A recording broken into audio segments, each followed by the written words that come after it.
Lepo pozdravljeni.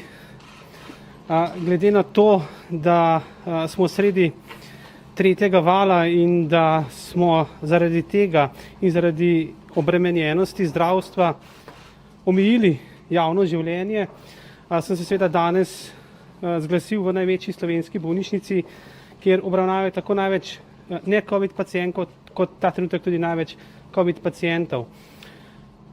Na današnji dan je imel klinični center 107 hospitaliziranih na navadnih covid oddelkih in pa 43 v enoti intenzivne terapije.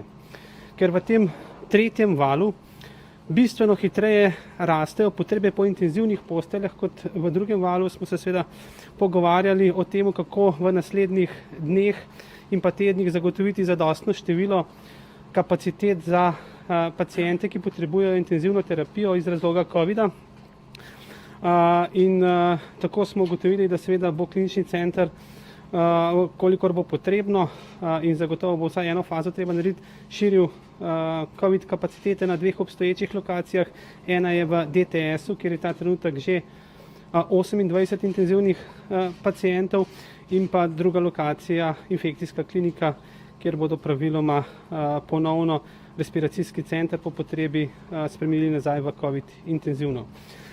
Danes zjutraj je bilo v Sloveniji 132 oziroma 133 intenzivnih pacientov zaradi koronavirusne bolezni hospitaliziranih in že potekajo dogovori z bolnišnicami, da se seveda na bolnišničnem nivoju zagotovi 155 bolniških intenzivnih postelj. V naslednjih dneh, praviloma do konca tedna, pa bomo zagotovili 170 oziroma 179 postelj, tako da bomo na varni strani in seveda varno spremljali razvoj epidemije. Pogovarjali smo se tudi o seveda obravnavi pacientov, ki prihajajo v klinični center, ne iz razloga koronavirusa, kajti teh je glavnina in tukaj bolj ali manj programi, kar se le da, tečejo normalno naprej. Se pa zavedamo, da kolikor bo potrebno število postelj na nacionalnem nivoju, intenzivnih postelj, širiti do številke 179, bo to začelo omejevati izvajanje ostalih programov,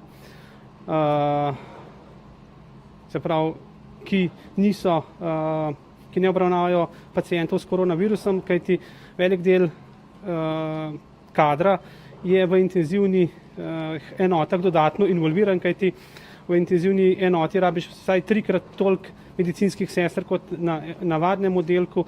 Enako oziroma podobno je z zdravniki, rabiš tudi potem anesteziologe, ki jih ima sicer v operacijskih dvoranah, tako da v naslednjih fazah, kolikor bo potrebno zagotavljati več medicinskih oziroma intenzivnih postelj, bo se verjetno začelo omejevati tudi ostale programe.